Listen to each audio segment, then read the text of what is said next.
Minasyaitonirrajim. Bismillahirrahmanirrahim. Assalamualaikum warahmatullahi wabarakatuh.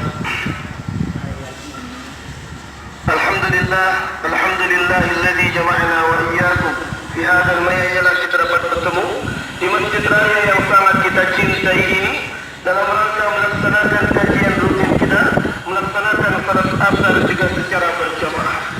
Kemudian selawat